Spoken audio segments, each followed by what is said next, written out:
இப்ப நான் லோனை வந்து ப்ரீ க்ளோஸ் பண்ணதுக்கு அப்புறமேட்டும் எனக்கு இந்த மாதிரி என்டிசி எல்சிசி கொடுக்காம இருக்கிறாங்க அப்படின்னாக்கா இதனால என்னோட சிபில் ஸ்கோர் பாதிக்குமா? கண்டிப்பா பாதிக்கும். நீங்க லோனை ஃபுல்லா பே பண்ணதுக்கு அப்புறமும் உங்களுக்கு நோ டியூ சர்டிபிகேட்டோ இல்ல லோன் க்ளோசர் சர்டிபிகேட்டோ இஷ்யூ பண்ணதுக்கு அப்புறமும் உங்களோட சிபில் ஸ்கோர்ல அது ரிஃப்ளெக்ட் ஆகல அப்படின்னா கண்டிப்பா உங்களுக்கு சிபில் ஸ்கோர்ல அடிவிடும். சோ நீங்க ஒன்ஸ் நீங்க நோ டியூ சர்டிபிகேட்டோ லோன் க்ளோசர் சர்டிபிகேட்டோ வாங்கினதுக்கு அப்புறம் சிபில் ஸ்கோர் நீங்க செக் பண்ணணும். அப்படி இல்ல அப்படின்னா உங்களுக்கு தப்பா காட்டுது இல்ல ப்ராப்பரா அப்டேட் பண்ணல அப்படின்னா அவங்களுக்கு ஒரு ரெக்வஸ்ட் கொடுங்க. சிபில் ஸ்கோர்ல இந்த மாதிரி இருக்கு, ஆல்ரெடி நீங்க என்டிசி வாங்கிட்டீங்கிற ஒரு ரெக்வஸ்ட் கொடுங்க.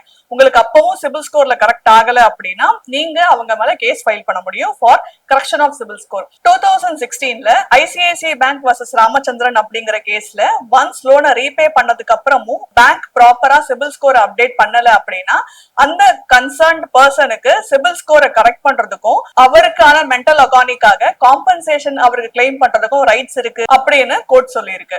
சோ சிபில் ஸ்கோர் நீங்க கன்ஃபார்மா செக் பண்ணணும் உங்களோட என்டிசி இல்ல எல்சிசி வாங்கினதுக்கு அப்புறம்.